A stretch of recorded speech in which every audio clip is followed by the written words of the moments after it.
Ricardo, what's going on, brother? Oh, it is Christmas time in the Williams household, my friend. It is Christmas time. Hey, Ask me why.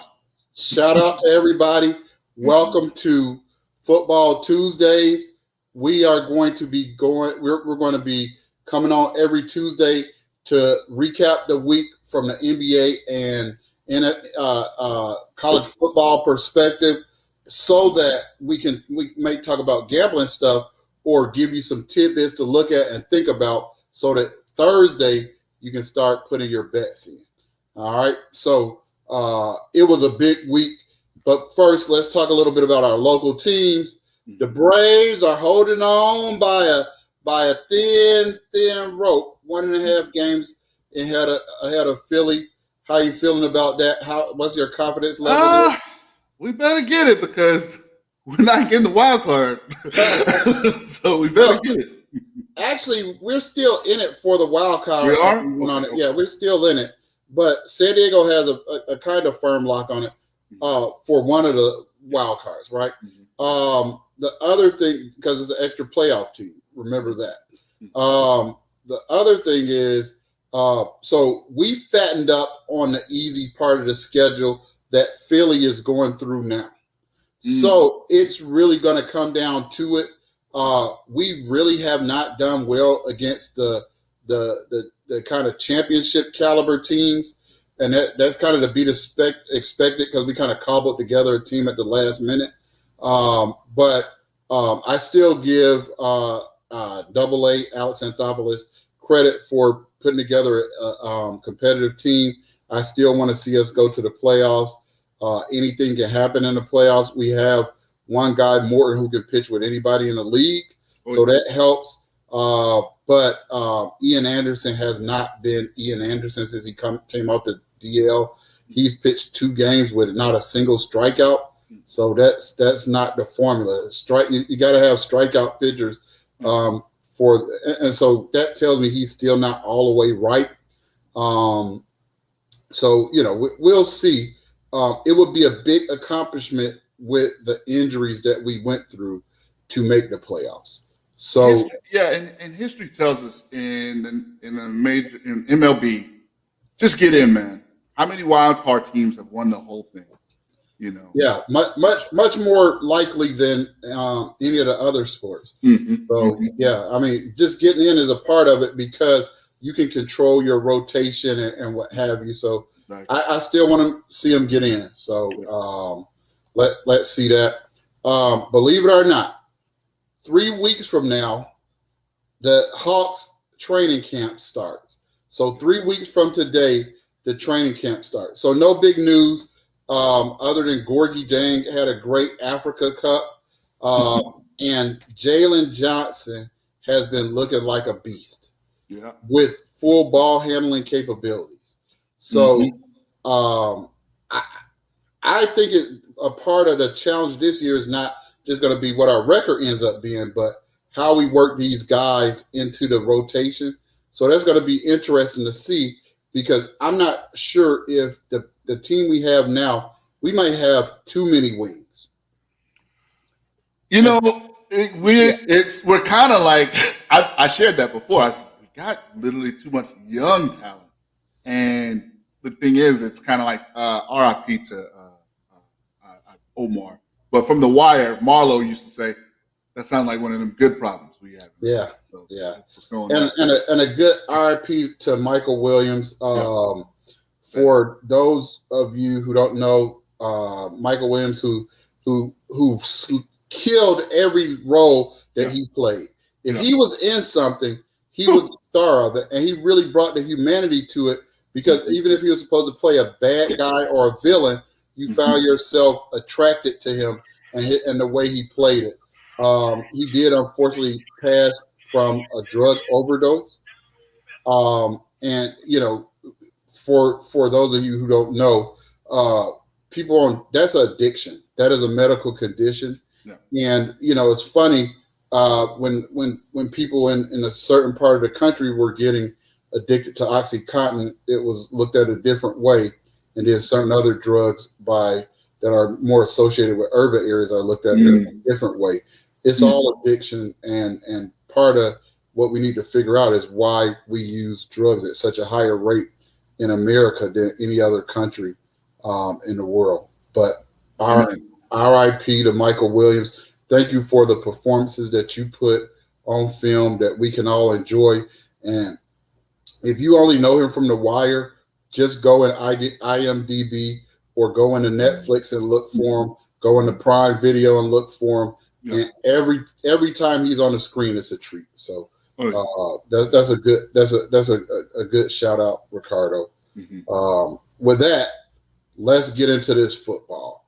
So we had week 0 of college football last week. It was actually some good games. I liked how they did it. And then that led to week 1, which had 16 games on Thursday. One of them got postponed. They ended up having 15 games. I was on the road in a hotel, so I couldn't see but 3 of them. You'd miss it. And it was like, well, why didn't you get on your streaming from the hotel? I was working, so I couldn't. That wasn't a good time to do that. But it was a lot of games on Thursday, some games on Friday, some games on Saturday. Overall, there's a lot of things that happened, and let's break them down a little bit. Overall, winners and losers from the weekend before we get into the individual games. Ricardo, what you got? Well, goodness. Overall winners, the biggest winner had to be Georgia, had to be UGA. We're going to get into that for so many reasons. I think that people are starting to see that, hey, this defense is for real. And with our schedule and what we got in front of us, I mean, Clemson was probably their toughest opponent. So I got to give the nod as far as the biggest winner this week in UGA. Loser, I think still early. I don't know if I want to say the loser thing because I think Clemson's going to be just fine. I think Clemson's So what I will say is the big winner for me was the SEC. Okay. They went out and won every game except for 2. LSU at UCLA, and Vanderbilt got beat by a FCS team, which, you got to be at least competitive. I think that they may look back on sacking Derek Mason and think, what did we do? Yeah. The loser was a combination of the ACC and specifically Ed Orgeron. He is now officially on the hot seat. We got some people watching now that are a part of my Louisiana family. I literally have a Louisiana family, the Tims in Homer, Louisiana, who pulled through Ida, which was a factor in the LSU game because all those LSU fans they overwhelmed LA, right? They took over like the SEC does, right?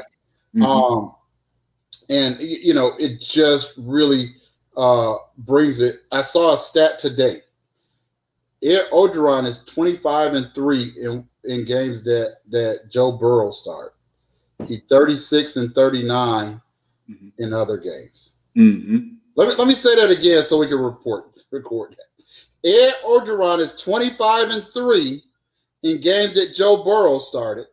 36-39 in all other games. If I'm an LSU fan, that's not what I want to hear. So those are 2 of my high-level winners and losers. I just thought of another one. I don't know why I didn't think of them. I probably thought of them in just mind part or whatever. But Georgia Tech losing to Northern Illinois. Well, Northern Illinois is a program that has winning in their DNA. They've won their conference. And again, we've talked about it. We didn't go to Georgia Tech or Georgia. We're just fans because we're from Georgia. And I want Georgia Tech to win. And so that was disappointing because I like Coach Collins and I thought he was building something, but that was disappointing to say the least. Yes. And They I were actually favored thought, by 18, I think. what's that? I think they were favored by 18. Yeah, it's how they lost to me. And then even went and took the lead late and then blew the lead late again. Yeah. That's not a good look. And I think you got to say, listen, this is his third year there. And I love the press clippings I saw from AJC. The Mm-hmm. papers made sure to say that Jeff Collins is going to turn around in Georgia. And they're going to get some of these recruits that are not being able to go to the University of Georgia. Well, you know what? They have done some great things in terms of recruiting. They've got some kids in there. This is his third year. I think this is kind of the put up or shut up year. I think if he doesn't do well this year and he's not off to a good start, he will definitely be on the hot seat in the near future. Yeah, yeah. And so let me talk a little bit about something, because I'm in a group chat surrounded by all Alabama guys, right? Oh, here we go. One of my best friends, who's coming on the show to talk to us about Alabama, especially with how things went, is Alabama fan. So I'm in their group chat. I'm in several other group chats, and people from other parts of the country say, "You guys are so stupid. What do you mean SEC?"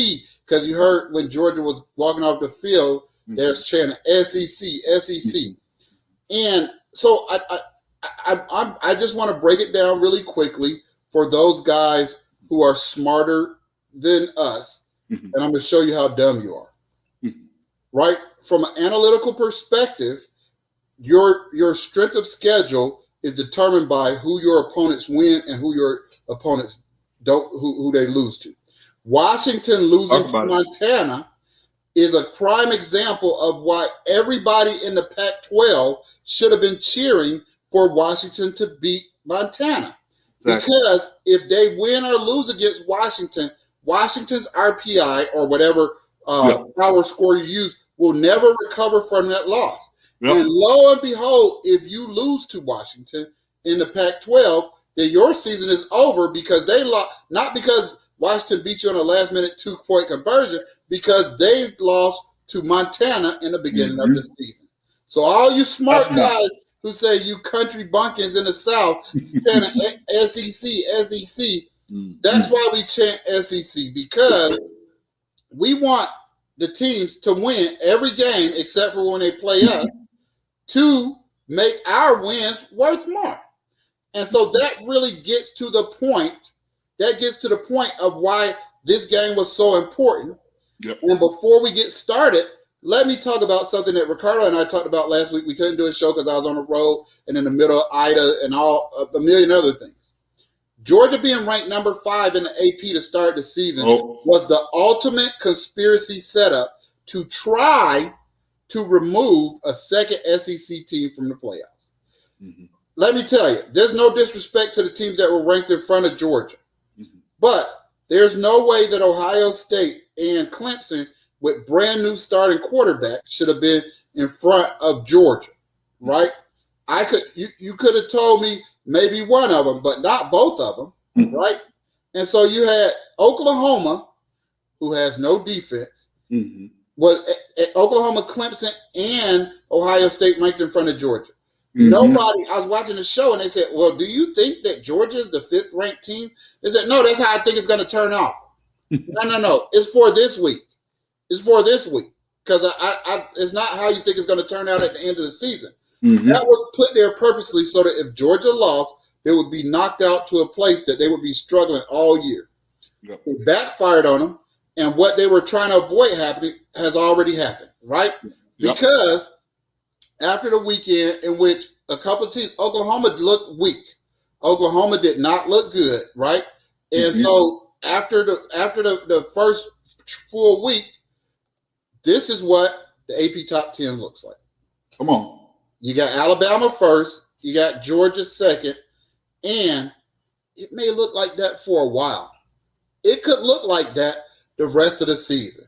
And if Georgia can get that offense together, get healed, get some starters back on offense, open it up against a team that has a less awesome defense than Clemson, then this is how it's going to look for a long while. Ohio State's defense showed some opportunities for improvement. I don't see how Oklahoma is ranked number 4. If you watch that game, Tulane moved the ball at will. At will. They were driving for the for the field goal to win, and the guy dived a little early on 4th and 13, and he ended up getting 11 and a half or 12. They couldn't get them off the field. They couldn't get Tulane off the field. Rattler threw a couple of interceptions.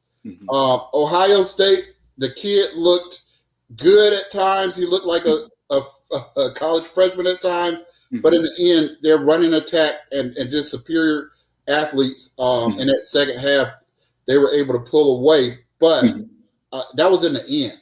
Minnesota was able to go toe-to-toe with them for 3.5 quarters. Texas A&M actually didn't look that good. They didn't cover the spread. They got a kind of challenging game coming up. If I'm Clemson, I hate that I lost, but I probably put Clemson at number 4 or 5. Cincinnati and Notre Dame, they have to play this year, which is good. Notre Dame looked good on some things, but I don't think that Florida State offense is going to score 38 points on a lot of teams. We'll see how it plays. Iowa State and Iowa played this weekend. Iowa looked incredible. They looked dominant against the Indiana team. Was a lot of surprise expert picks to maybe challenge Ohio State for the Big Ten championship. They look terrible. And again, just like with Georgia, don't tell me the quarterback looked terrible. Iowa made the quarterback look terrible. So that's your top 10 right now. What's your takeaways from the Georgia game? Well, number one, I tried to I try to think on just how I can articulate how dominant our defense is. Let me give you a couple of points. Did you guys see the FSU game? If you did, the best defender on the field was Jermaine Johnson. Jermaine Johnson. I apologize. Well, Jermaine Johnson is at FSU is because he would not start. He would not make the 2-deep roster at Georgia. He's good. We love him. We want him to. I know Jameis particularly did not want him to go. I didn't want him to go, but he knew he wasn't going to get to play for 2 years here. Alabama, and before the friends of Jameed and all my Alabama friends try to crucify me, I want you to understand this. I understand that they are the king. They are on the top of the hill right now.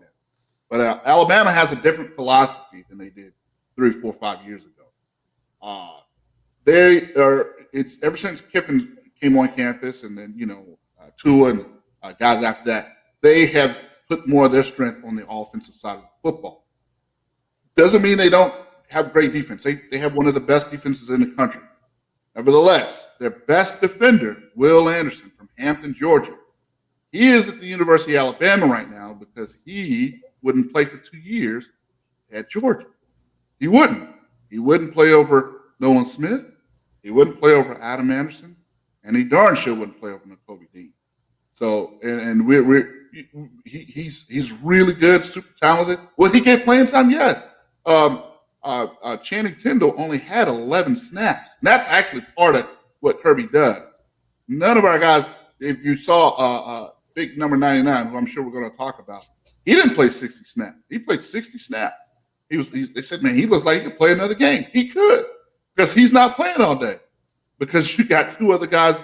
You got Devontae Wyatt, and what's my other guy? What's the other defense? Jalen Carter. Yeah, Jalen Carter, who I think is extremely underrated. Extremely underrated. I knew him coming in. You got Julian Rochester working his way back from injury. Who is your classic stat sacrificing guy. Like when you say, I need you to crash into the tackle for this stunt.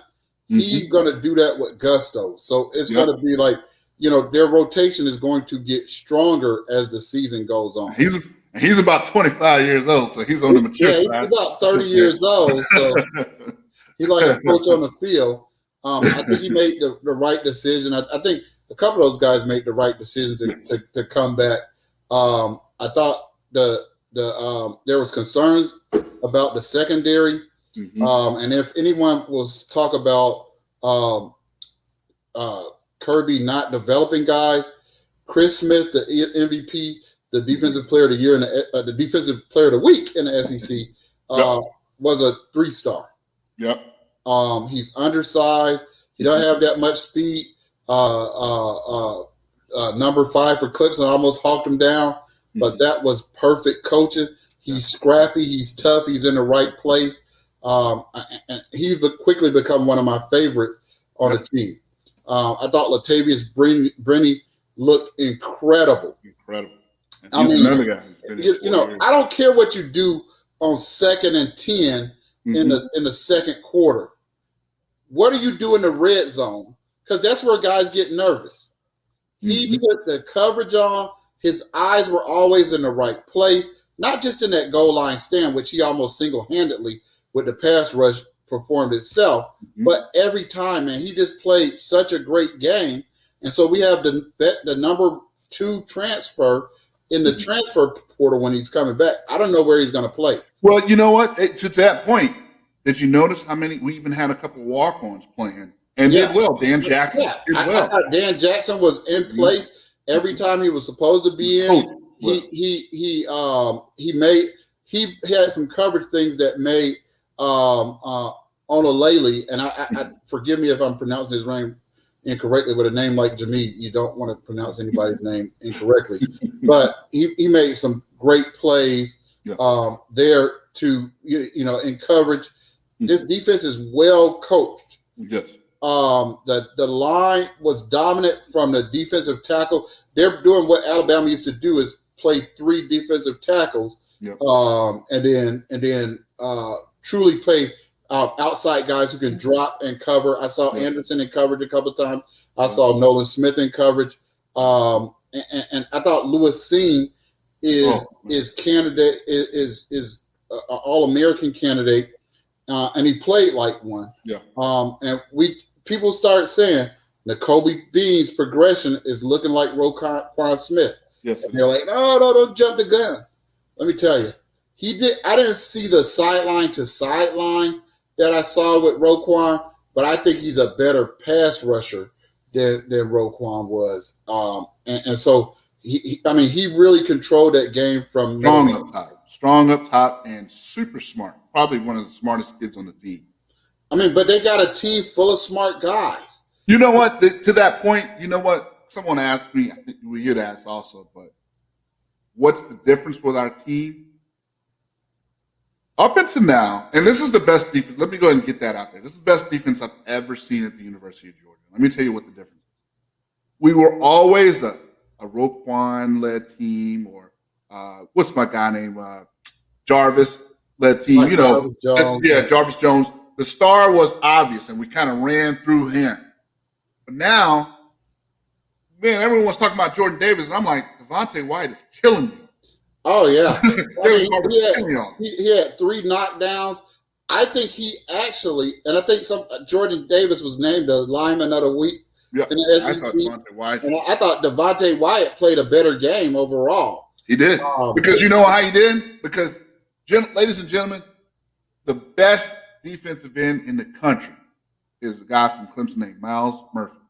And if you don't know about him and you didn't hear about him, that's because our offensive line did a pretty good job too. Yeah, kicking over to the offense, I thought Georgia had a game plan. I don't think it worked all the way that it was supposed to work because of some pieces. I think if you had the starters in and that same game plan looks a lot different, a lot of misalignments, people lining up in the wrong place. Yeah. So it's a scrappy performance on offense. Hopefully we'll start to get better as we start getting guys back. But I want to give a shout out to that offensive line that was already a couple of weeks ago. The starting center broke his hand, so he couldn't be the starting center. Yep. And instead of whining, the starting center, they rotated him through in guard, but he didn't win. Tate Rutledge, the guy with the super mullet, he had won the starting thing, and they said he was dominating. He was dominating. He was dominating against those guys that dominated Clemson. Yep. And he got injured in the first series, and he's going to be out for the year. So, I hope he can heal up well.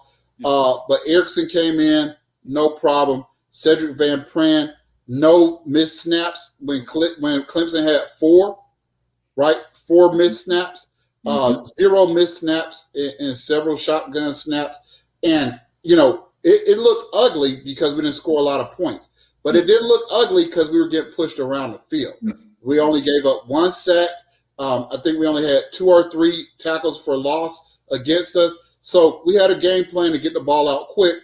And the plan was to throw to a fully healed Jermaine Burton, to a fully healed Kyrus Jackson, to get Arian Smith some more snaps. But those guys haven't been able to get their snaps. And I think as guys get back, we're going to get more dangerous. Yeah. But I think I got a new favorite player. Who's that? I'm in love with that.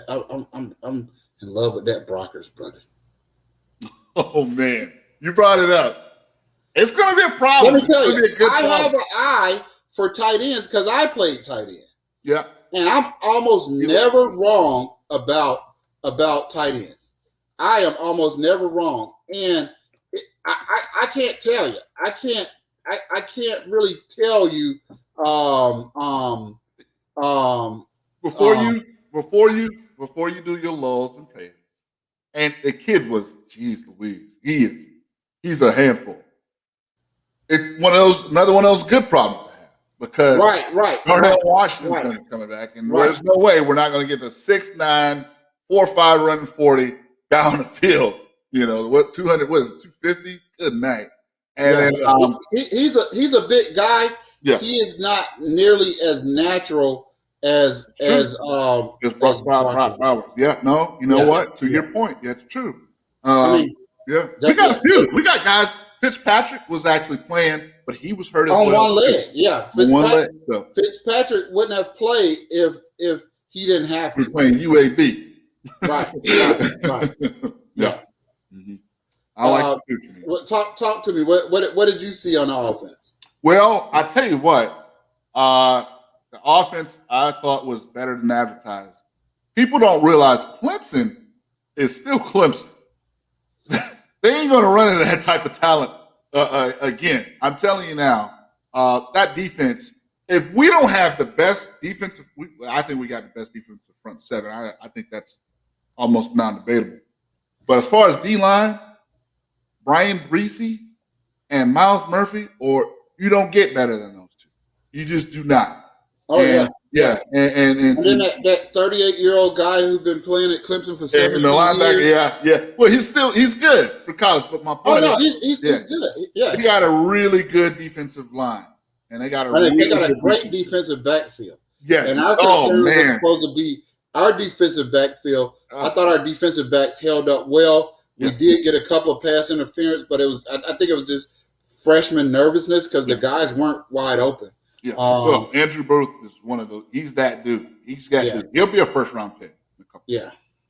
I think it was both secondaries played well that really contributed to the inability of either team to really make headway downfield. The other thing I wanted to say is what I loved about the offense is, we didn't get a lot. We didn't run like Georgia runs.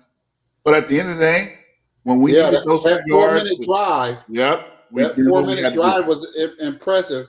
Yep. I was texting in a couple of different group chats, like, can we get a game-closing drive? And the answer was emphatically yes. And that was impressive because nobody has run the ball down Clemson's throat. No, they won't. That's not going to happen for years. And we did run the ball down their throat. Mm-hmm. So that was impressive. Yeah. So let's talk about next week. We know Georgia is taking on UAB, a UAB team that shut their team out. So they shut their team out. So whatever score you see next week, keep in mind that UAB shut their opponent out. So if Georgia's able to throw up 30 or 40 points, that's a legitimate 30 or 40 points. It's not like you're playing the sisters of the poor. Yeah, and to that point, don't be fooled by the helmets, the name, the UAB.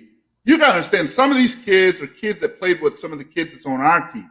So they're not as intimidated. These are our neighbors. These are the guys who, woulda, coulda, maybe a hard luck story here or there or grade, whatever. They're at UAB, but they're not going to come in Georgia intimidated. They're going to have some good athletes, and they're a good program, and they've got some good kids. So it's not, for us, it's not like, oh, it's going to be some practice, whatnot.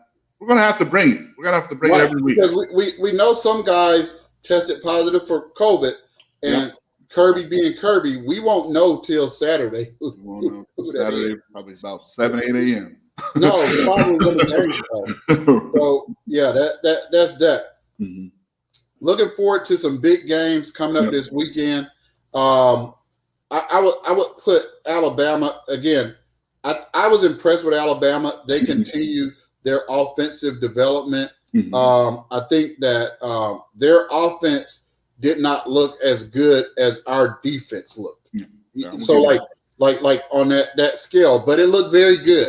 And if your hope that Georgia could compete with Alabama was because Bryce Young is a fraud, that's not going to be it. So we gotta. He's already top 5. We gotta recycle another reason, and that is we are going to be 1-2 for a great portion of the season. Yeah. But the challenge is going to be for us to win our games. But also we got to get our offense able to score some points on Alabama, because I don't think their defense is as good as ours. But we ain't holding Alabama to 3 points. No. So the big college games this weekend is number 12 Oregon, who looked terrible. And that was a game I watched that entire game flipping around. Mm-hmm. They never looked in control. So Ohio State is favored by 14.5. And you're gonna say Oregon has historically not played well in the daytime games in the Pac-12 on the West Coast. Mm-hmm. So I think people are fading Oregon because of how bad they look. Mm-hmm. But I can tell you that quarterback does not look as good as the quarterbacks they've had there before. And now we're talking about Mariota and Herbert and stuff like that. But I don't know about 14.5. We'll talk about it Thursday. Well, let me question with that. Is that Thibodeau kid, is he healthy? Is he back? We don't know. We don't know yet. I don't know if he's going to be able to play. I hope it was nothing, because you want to see the best team against the best team. It takes a lot of guts for both of these teams to take this game. Mm-hmm. But it's at Ohio State. But actually, Oregon has played well on the East Coast in nighttime games. So that's going to be interesting. Then you have number 10 Iowa versus number 9 Iowa State. Mm-hmm. Iowa State is favored by 4.5. These two campuses are across the state, so they're not close at all. Mm-hmm. But the flip side is not like Iowa's getting on a plane to fly over there, or sleeping out, and this is how the weather is in this state. There, so that home court, that home field advantage is not going to be as much. And people keep saying Iowa State is more than they are. They did not cover the spread against a FCS team, a good FCS team, Northern University of Northern Iowa. I don't know why they were playing. Those are one of those really.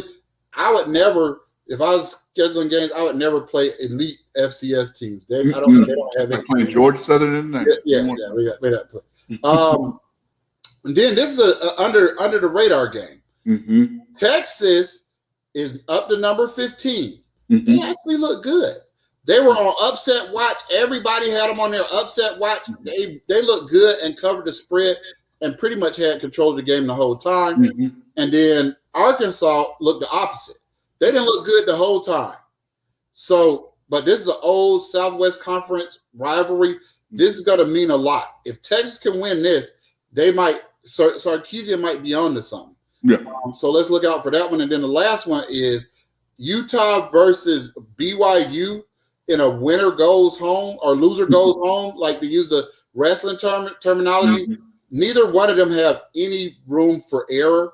Mm-hmm. Utah has historically choke down the stretch in the Pac-12. This is an outside of the Pac-12 game, but BYU is trying to pitch their tent to join the Big 12, right? Yep. And this is one of the last good games they have on their schedule the rest of the season. And this, is an intense rivalry with BYU and Utah. So I think the loser here is kind of out of any playoff contentions, especially with four teams. So now that sounds, to me, when I hear Professor Billingsley talk like that, it lets me know that the gambling, Jameed, says that I might want to take the points in this one. Is that? Oh no. I think that Utah should win by more than 7. Okay. But Utah always has this talent of not winning games that they're supposed to win. So I like Iowa against Iowa State. I'm thinking about the money is not in those big games. Okay. I'm going to lay out 10 little games that we're going to be ahead of Vegas on. Help us out. And speaking of Vegas, it's time to talk about the biggest gambling sport in the world, and that's NFL football.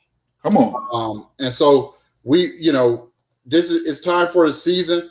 First, a little tip to you: bet light the first week of the season.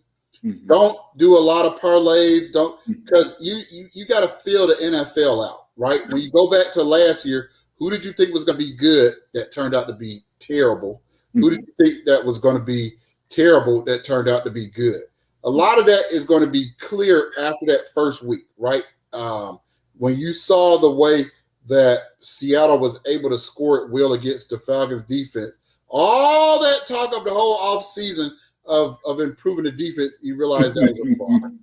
And it played out the rest of the season. So people say don't read too much into the season. What you're looking for is what was easy. Not the score, not the results, but what was easy. So there's a lot of good games, and we're going to look at some on Thursday.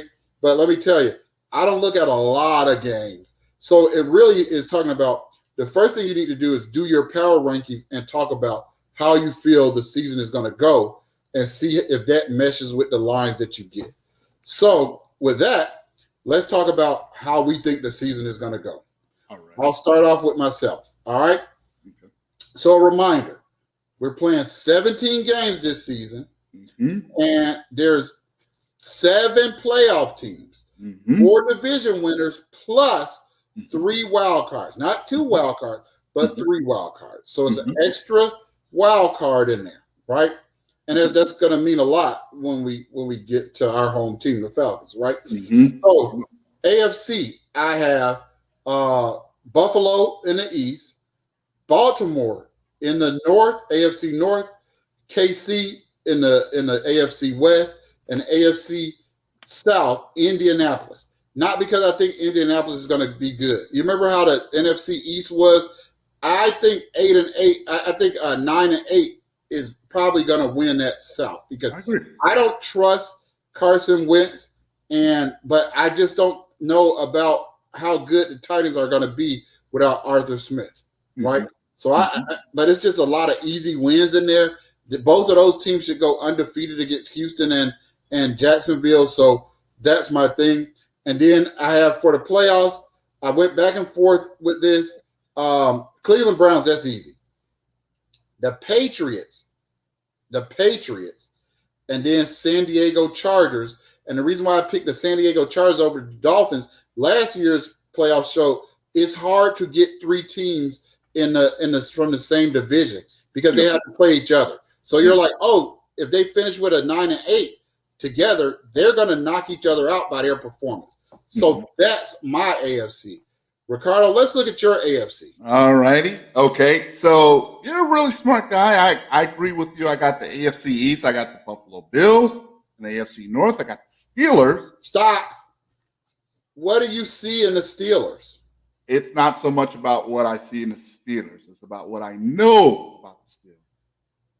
Steelers are one of those teams, it's not so much what the Steelers are. It's more about what the Ravens are not. Who is that your pick? I right. love I Lamar think that's a Jackson. strong take. And Yeah, I love Lamar Jackson. I love the Ravens. But I think when they go over there, and it used to be called Three River Stadium. I think it was called Heinz Field. I don't know what it's called. But I think when they go over there and they see those towers, I think there's a part of them that says, you know what, we're just not on that level yet. We don't have the level of wide receivers that they do. We don't have the level of defense that they do. And to be frank with you, our coach has been on borrowed time for about 2 years now. If it wasn't for Lamar Jackson, he'd probably been gone by now. And we all know that. So I got the Steelers just barely in a really tough division fight. You got me messing up there. Okay, Kansas City, that's an easy pick. My wild cards, Titans, of course, in the AFC South. I got Cleveland and the Patriots in San Diego. So you don't even have Indy in it. So no, I don't. Well, I think we both like San Diego. Yeah. We both like San Diego. Yeah. Which is going to make their matches with Denver and the Raiders very important, because I don't think either one of those teams are going to be 4-13. Mm-hmm. I think they're going to be like 7-10, 8-9 teams themselves. So that's going to come down to a scrap to me. All right. So let's go over to the NFC. All right. My NFC. All right. The NFC East, I have the Cowboys. And again, not with any dominating season. I feel sorry for Cowboys fans. Listen to the Dan Quinn, Fast and Furious, and how you get all charged up and then you see it out on the field. And it's not any of that. But I have them winning because I just don't trust Fitzpatrick for the whole year. I have the NFC North, the Packers. I have the West, the Seattle Seahawks. I have the South, Tampa Bay. Yeah. My wild cards are the Vikings, the Rams. Kali says the Titans, and so I think these three teams are going to be battling for that last position, and it might be 8-9 or 9-8, because with that third playoff team, there were several 8-8 teams. There were a couple of 7-9 teams that made the wild card without winning their division. But I think the Washington football team has a great defense. I just don't trust Fitzpatrick over the whole thing. I think New Orleans is in a better place than Atlanta. But I think that Atlanta can be in the fight, because the fight is 8 wins, right? I think Atlanta is anywhere from a 6 to 9 win team, but that third playoff thing. So if you're realistically talking about as a Falcons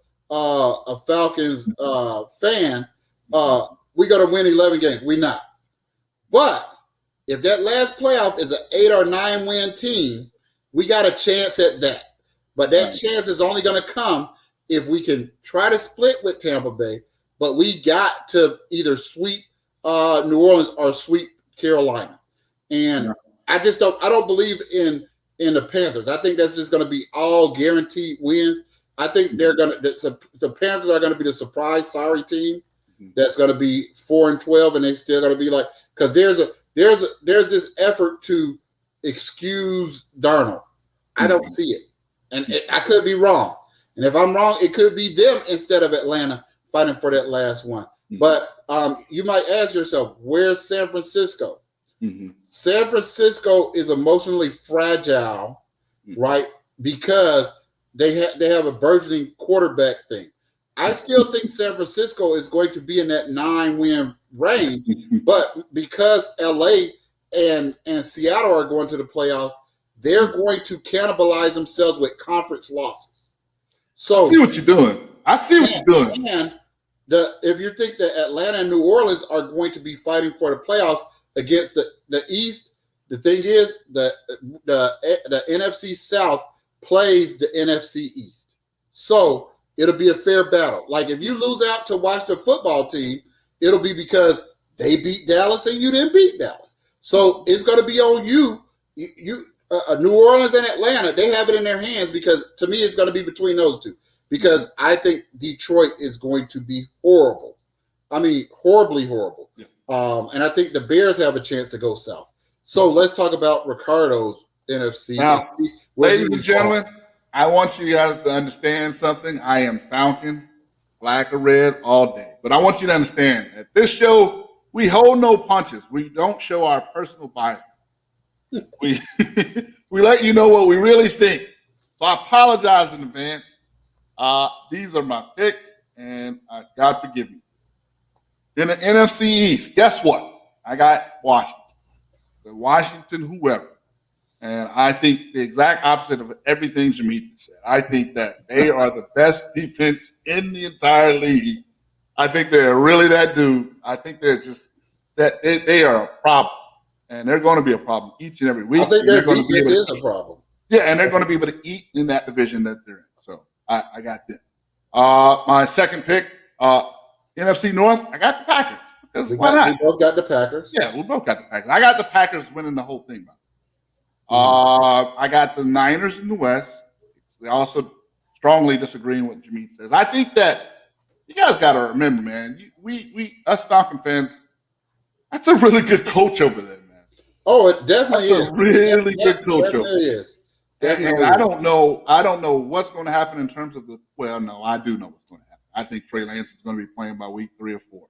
And I think he'll be just fine because they're going to run that ball a lot. And just as I was saying about Washington's the best defense, Niners might be 3rd or 4th. They're right there behind them. And the philosophy that they got, that running game's going to look really good. Do you even know who the defensive coordinator is for the Niners? You know what's funny? I don't even know who the defensive coordinator is right now. Who is the defensive? Because the defensive coordinator went to the Jets job. Yeah, so I'm not asking from a pedestal. See, I don't know. I don't know who it is. No. Let me just clear that up, just so you guys are, in the NFL, coaching X's and O's is a little overrated. A little bit. It's mostly about getting millionaires to buy in. Whatever it is the system is, Hey, the coordinator is D'Amico Ryans. Thank you, Internet. Thank you, Internet. I appreciate it. Alabama linebacker. And that should tell you all what you need to know. The pedigree is there. Oh, God. Listen to me. That's why we got these shows, and that's why we got this tape. Because once again, we'll be like, wow, Ricardo, I didn't like the way you brought it. I felt like you embarrassed your co-host. But once again, you were correct, sir. Let me go ahead and get to the rest of these before I'm interrupted. Okay, NFC South. Those Tampa Bay. Oh, goodness, Lord have mercy. Tampa Bay. Wild cards. I got the Rams. I got the Seahawks. And I hope to Jesus I'm wrong, but them stinking, low-down, cursed Saints are going to somehow sneak in the back end. And so what you talked about is 3 NFC West teams making it. Yep. And we'll see how it plays out because this is brand new. Yep. This is brand new. Didn't happen last year. Mm-hmm. And let's see if it happens this year, right? Like typically one of those teams are, because of the game they're going to have to play against each other. Arizona is not a bad team. It may come out to who gets tripped up by Arizona in that division, right? Because Arizona seems to have Seattle's. They're going to beat somebody. Yeah, Arizona's going to beat somebody. So I mean, it is. So that's what made it to me. We'll see. My theory. This is just a theory because this is just on our second year having 3 wild cards. Is that it is going to be difficult for 3 teams to come out of one division because they're going to have to play each other.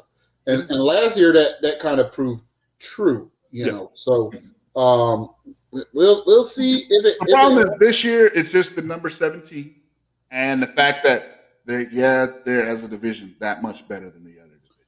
Oh yeah, definitely. I mean, because they're going to beat up on the rest of us. Right. I think unfortunately. Or fortunately, the NFC North all have 6 free wins. Mm-hmm. I mean, well, not 6 because Chicago is not going to be that good. But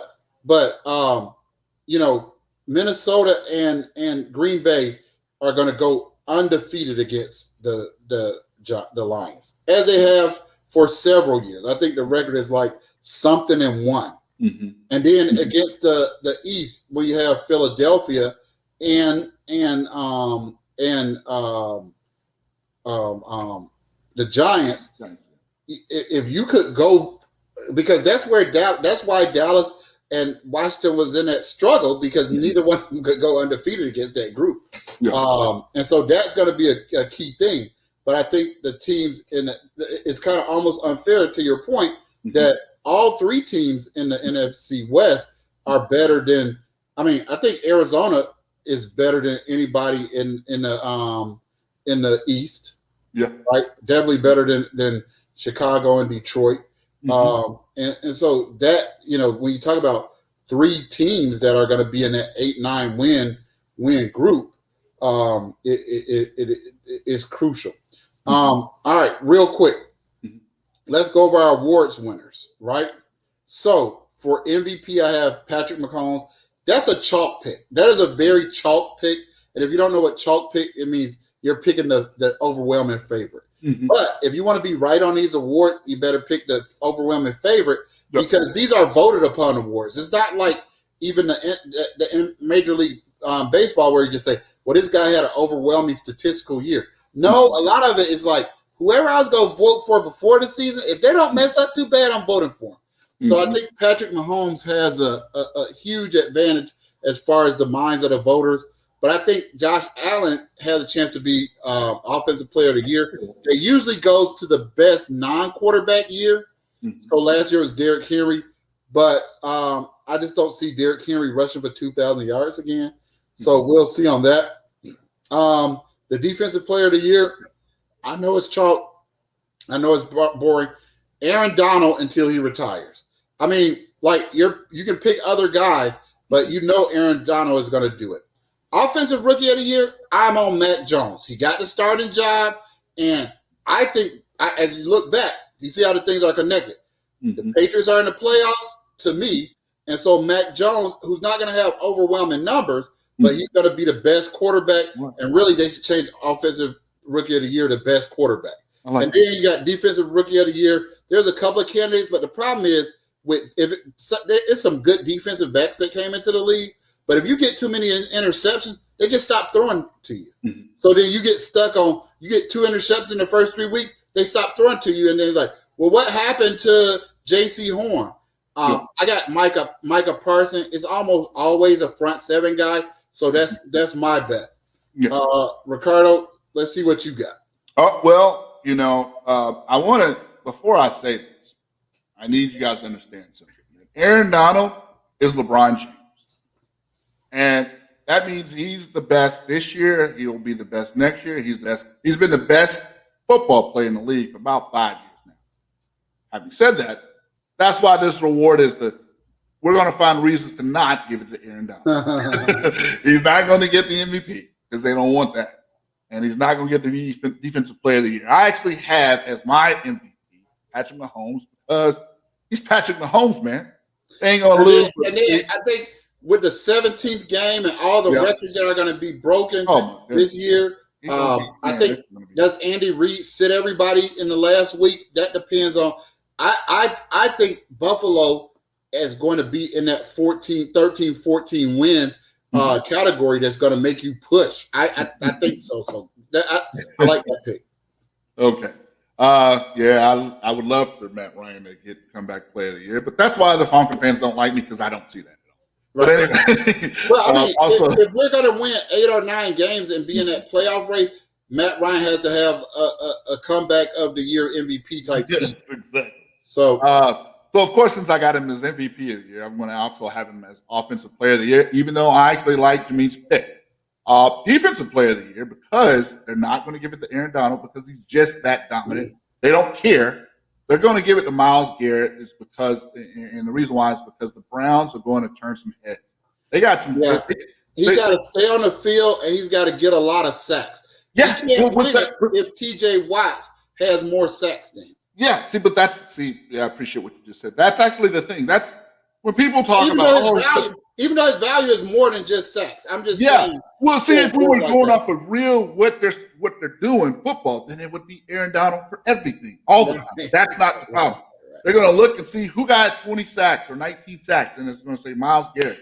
And they're going to say, wow, they had like 12, 13 wins, and, they beat everybody but the Steelers. So yeah, we're gonna give it to him. I got as my rookie of the year, offensive rookie of the year, Justin Fields. I actually think that same thing I was saying about Trey Lance. I think by week 3 or 4, they're gonna put him on the field, and I actually like Micah Parsons, a decent defensive rookie of the year. Although I might be subject to change that because I really like Patrick Surtain, and it's kind of like tomato with either one. I like Surtain, and I think Horn is going to do well as well. But I think the way it goes is when defensive backs get good, they stop throwing at them. So they stop getting counting stats. Mm-hmm. So it's hard for the casuals, which even most reporters are casuals, to kind of grade them enough to get those stats. Mm-hmm. We start off the season, and listen, guys, we're going to be back Thursday. Yep. It's going to be even more football. Yep. With a more of a gambling slant. So you get your picks together if you want to jump in the comments and ask us about games and see what we want to do. But it's important here for the Falcons for the last 3 years have gotten off to slow starts. Mm-hmm. They have played. Seattle and the Falcons weren't in the same class, so that was a tough game for the Falcons. But if there's a team sorrier than the Falcons, it's the Philadelphia Eagles. And this is a big opportunity for the Falcons to get off to a great start. Because, let me tell you, if we are going to get those 8 or 9 wins, every game counts. We can't lose no games to teams that are close to us. Yep. So we'll talk about that more on Thursday. Prime set you up for the college football weekend. Thank you for joining us. Thank you for all your comments. It's getting ready to get football intensive around here. Yep. For Jameed and myself, we thank you guys once again. Peace up. A-Town down.